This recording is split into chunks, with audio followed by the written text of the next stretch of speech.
মমতা ব্যানার্জির হাতে দল নেই, পুরো সিস্টেম ক্র্যাশ হয়ে গেছে, পুরো সিস্টেমে পোকা ধরে গেছে। সোমবার আমডাঙ্গা বিধানসভার দত্তপুকুরে এক জনসভায় বক্তব্য রাখতে গিয়ে শাসক দলের বিরুদ্ধে এমনটাই বললেন ব্যারাকপুরের বিজেপি প্রার্থী অর্জুন সিং।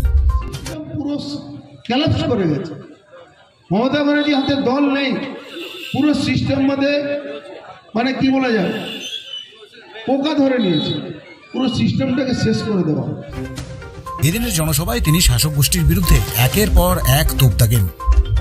তিনি আরো বলেন, রাজ্যের পুলিশ থেকে কনস্টেবল কর্মী নিয়োগে স্থায়ীকরণ নেই, রাজ্যের যুব সমাজ চাকরি প্রার্থীরা কলকাতায় আন্দোলন করছে, বছরের পর বছর এই আন্দোলন চললেও তা দেখার কেউ নেই, অথচ লক্ষ্মীর ভান্ডারের টাকা বাড়িয়ে দ্বিগুণ করা হলো।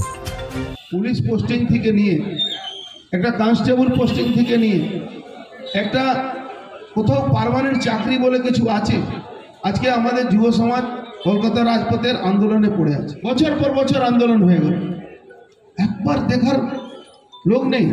এদিকে উনি বলছেন লক্ষ্মী ভান্ডারে আমি টাকা বাড়িয়ে দিলাম, অমুক টাকা বাড়িয়ে দিলাম। কার টাকা বাড়িয়ে দিলেন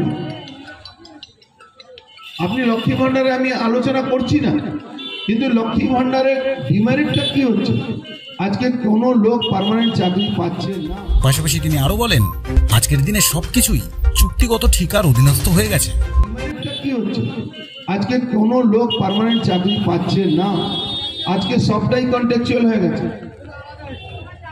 আজকে প্রত্যেকটা কাজটা কন্ট্রাকচুয়াল হয়ে গেছে, আজকে মন্ত্রী ডিপার্টমেন্টে কন্ট্রাকচুয়াল হয়ে গেছে। ব্যুরো রিপোর্ট, আজকের সংবাদ।